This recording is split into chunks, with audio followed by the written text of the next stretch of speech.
Eu sou a Anísia, a professora de filosofia de vocês.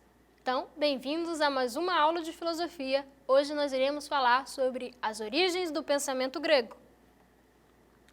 E o filósofo que nós estaremos trabalhando é Vernante e Nietzsche. E o período, ainda estamos na Antiguidade. Bem, lembrando da metodologia da aula, nós estaremos definindo o objetivo geral da aula, os objetivos específicos e a nossa metodologia. O objetivo geral da aula de hoje é trazer uma breve explanação do pensamento grego a partir dos filósofos Vernante e Nietzsche. E o objetivo específico é compreender o objetivo da filosofia na Grécia. E a nossa metodologia continua com a identificação de conceitos, o mapa conceitual e análise de questões. Bem, os conceitos básicos que nós iremos explorar hoje serão surgimento da cidade na Grécia, filosofia e pensamento. Quem foi Jean-Pierre Vernante? Bem, para a gente poder compreender mais ou menos o que o Vernante vai estar trabalhando nas origens do pensamento grego, a gente vai ter que precisar compreender em algumas vezes onde é que esse filósofo está inscrito, qual a problemática dele, que época ele viveu.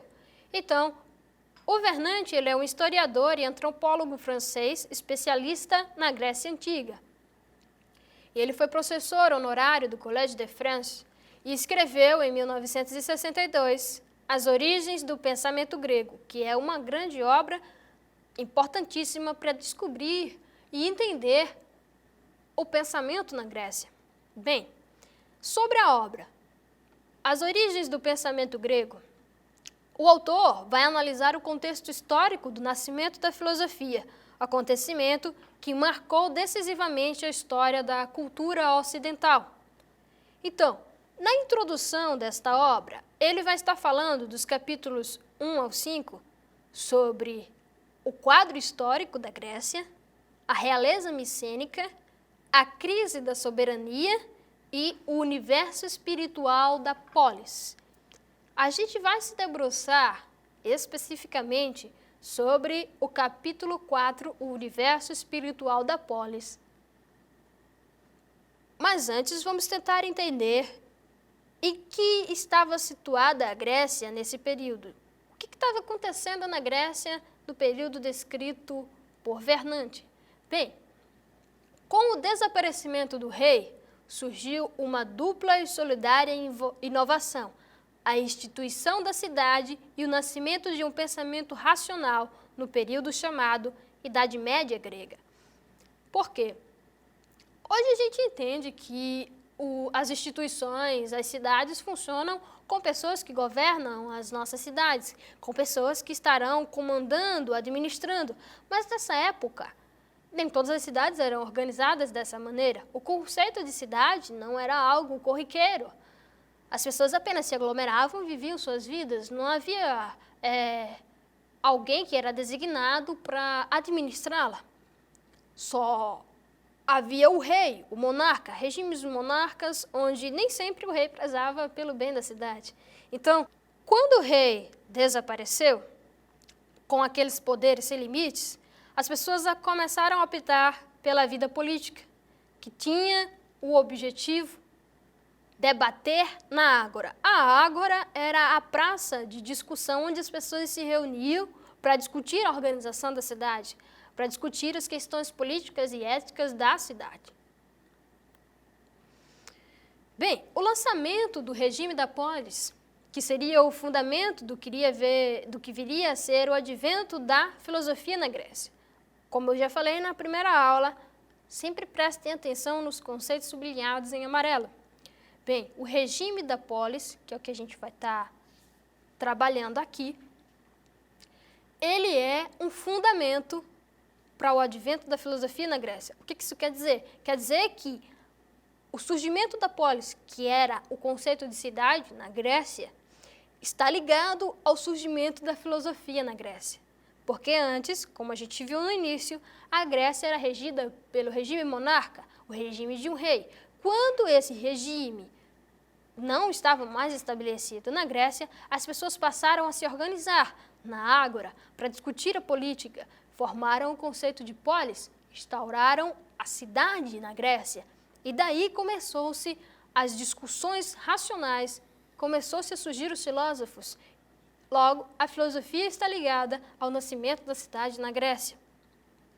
No capítulo 4, o universo espiritual da polis, o autor faz alusão ao aparecimento da polis, que era a palavra que formava na imagem da cidade a ferramenta da vida política, a qual constitui um acontecimento marcante na história do pensamento grego, porque foi somente através da polis, que quer dizer cidade na Grécia, é que foi possível que a vida social e a relação entre os homens adquirissem um modelo novo, repletamente cheia de sentidos pelos gregos, porque significava um abandono daquele regime anterior, o regime monarca, significava uma nova reestruturação, um discurso pautado pela razão, um discurso onde as pessoas poderiam contribuir no debate na ágora. E onde é que Nietzsche entra nessa história? Bem, Nietzsche nasceu em 15 de outubro de 1844, na Prússia.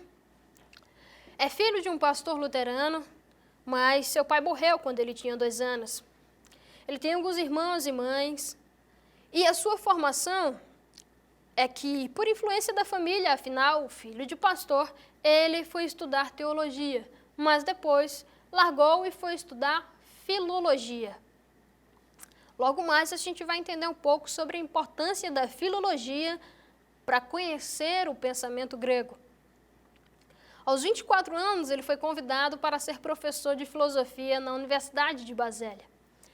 Então, a gente percebeu com o Vernante que o pensamento na Grécia, a filosofia na Grécia, está ligada ao surgimento da cidade na Grécia.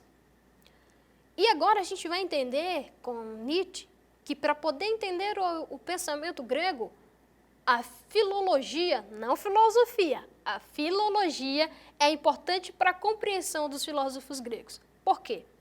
Vocês lembram lá nos pré-socráticos que eu falei para vocês que os primeiros filósofos gregos, em geral, não escreveram ou escreveram pouco.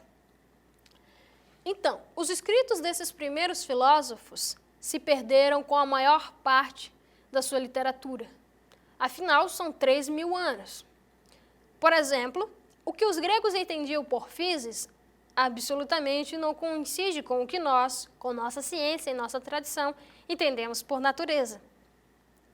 E a filologia, ela é o estudo do sentido das palavras. As pessoas filológicas, elas vão se debruçar em tentar compreender o significado de determinadas palavras. Elas vão se debruçar para que, ao fazer a tradução de uma língua para outra, o sentido se permaneça ao máximo. Então, nos gregos, o latim, como nós sabemos, é uma língua morta. Então, tratar de certas traduções, se você não tiver o cuidado adequado, todo sentido pode se perder. Então, os pensamentos dos filósofos gregos estariam todos em risco. Mas Nietzsche, com a filologia, foi um importante marco para a compreensão dos filósofos gregos e para que a gente pudesse ter acesso a como se dava o pensamento dos gregos. Então, a filosofia, a filologia tem continuado e ampliado extraordinariamente, sobretudo do século XIX para cá, o processo de descobrimento dos textos gregos, iniciado pelos humanistas da Renascença. Bem, nas últimas décadas do século XIX, Nietzsche foi quem começou a carreira como professor de filosofia clássica e contribuiu para a virada benéfica dos estudos básicos. Nietzsche fez com que nós pudéssemos redescobrir os pré-socráticos através da filologia e da sua aula de filosofia clássica. O que acontece com os pré-socráticos através de Nietzsche? Nietzsche, ele era um contra-cultura da sua época. Há até uma famosa frase que Nietzsche diz: "Eu nasci na época errada". Ele era contra as raízes e ele procurava seguir até o racionalismo socrático e platônico. Ele tentou ir a fundo nos textos de Sócrates e de Platão para tentar resgatar a filosofia dos pré-socráticos.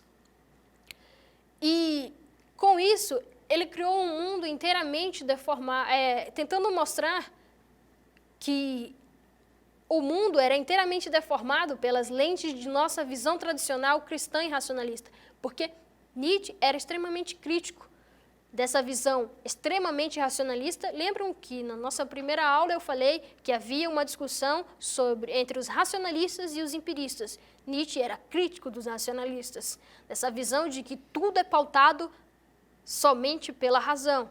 Nietzsche também era crítico da visão tradicional cristã e ele foi a fundo em tudo que havia escrito por Sócrates e Platão e pelos pré-socráticos para poder resgatar objetos de estudo da filosofia e mostrar os primórdios da origem do pensamento grego. Bem, a gente vai tratar agora da questão 34 do Enem de 2015, mas antes, vamos recapitular a nossa aula. Bem, antes de passar para as questões do Enem, vamos recapitular o que a gente estudou na aula de hoje. A gente estudou as origens do pensamento grego com Vernante e Nietzsche na Antiguidade. O que a gente objetivou na nossa aula? Explanar o pensamento grego a partir de Vernante e Nietzsche, que são as principais referências que caem no Enem quando se trata em origem de pensamento grego. Os objetivos específicos era compreender o objetivo da filosofia na Grécia, e a metodologia seria a identificação de conceitos, o mapa conceitual e análise de questões. O que a gente queria entender? O surgimento da cidade na Grécia, a filosofia e o pensamento.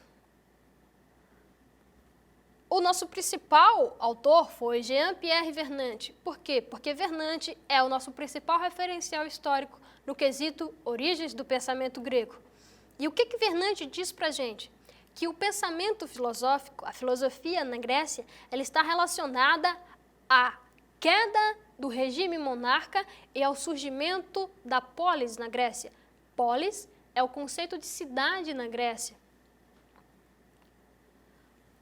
Quando a polis surge na Grécia, Vernante irá dizer que ela foi o fundamento para que a filosofia também pudesse surgir, porque através da polis, os cidadãos da Grécia podiam tratar de política, podiam tratar da organização da cidade, de como funcionava, das éticas, naquilo que eles chamavam de ágora. A ágora era a praça onde eles podiam fazer esses debates.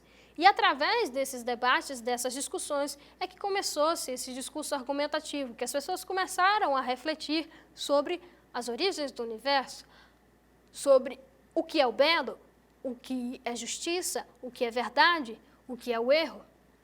Então, quando o regime monarca na Grécia decaiu e surgiu a polis, surgiu uma cidade organizada para o bem comum dos cidadãos da polis, a filosofia começou a surgir daí. Logo, a origem do pensamento grego é também relacionada à origem da filosofia. E a origem do pensamento e da filosofia está relacionada à queda do regime monarca e à emergência, o surgimento da polis. A filosofia e o pensamento na Grécia estão ligados ao surgimento da polis na Grécia. E é isso que Vernante diz para nós. E Nietzsche? O que Nietzsche tem de contribuição para a origem do pensamento na Grécia?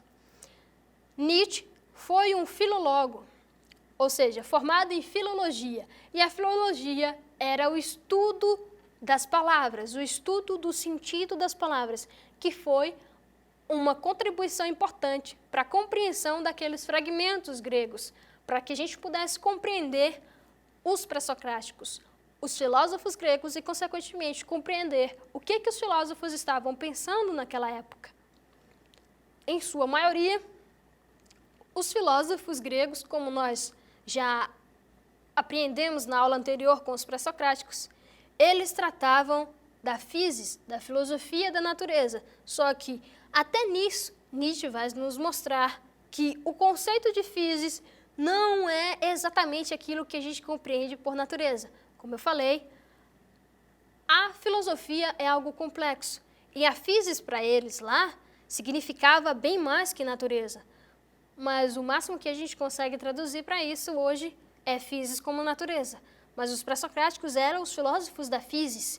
E essa physis não era apenas relacionado à natureza, mas também relacionado a um discurso racional, um discurso que tratasse de conjecturar uma teoria sobre os elementos originários, sobre os conceitos que mais regiam a humanidade. Logo, se faz necessário o uso da filologia para que a gente possa compreender os filósofos gregos. Recapitulado isso, vamos para a questão 34 do Enem de 2015. Novamente, voltando para o ponto que eu falei na aula anterior, frisem na referência.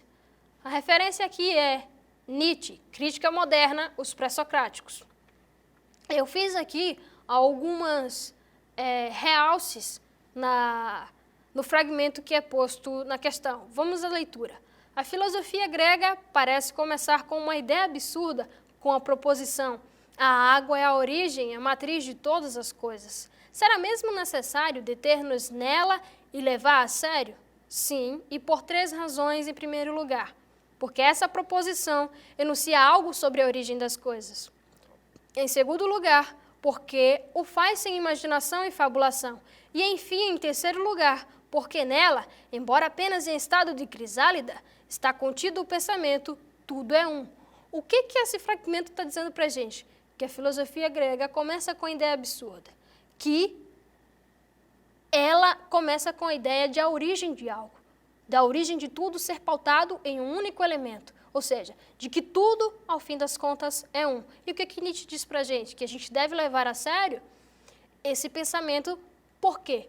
Porque essa proposição, esse enunciado, ele fala algo sobre a origem das coisas. E por quê? Além disso, ele vai falar, em segundo lugar, que é porque ele faz sem a imaginação e sem a fabulação. Ou seja, ele faz isso sem uso das divindades, mas sim por meio de um discurso racional, por meio de um discurso que faz uso da physis e não mais da mitologia. Pensando nisso, o que a pergunta está pedindo da gente? O que, de acordo com Nietzsche, caracteriza o surgimento da filosofia entre os gregos? Letra A.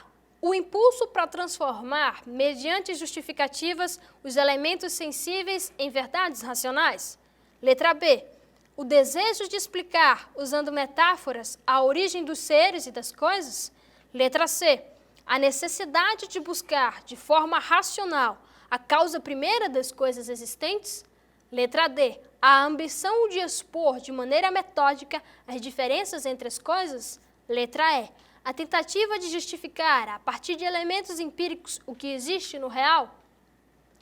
Bem, a alternativa A. O impulso para transformar essas justificativas em elementos sensíveis e verdadeiros? Não se trata de um impulso. Letra B. O desejo de explicar, usando metáforas, a origem dos seres e das coisas? Não se trata de um desejo, não se trata apenas de usar metáforas. Letra C. A necessidade de buscar de forma racional a causa primeira das coisas existentes? Lembrando que uma característica essencial dos pré-socráticos era que eles estavam buscando um elemento originário das coisas. E eles faziam isso não recorrendo a divindades, mas à razão, à physis também. Logo, a letra C parece ser a mais adequada.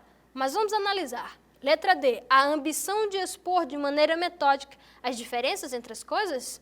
Os pré-socráticos, os gregos, a filosofia surge com a ambição de expor de maneira metódica? Não. Letra E. A tentativa de justificar a partir de elementos empíricos o que existe no real? Também não. Logo, a letra C é a alternativa correta. E é isso aí, pessoal. A gente fica por aqui. Até a próxima.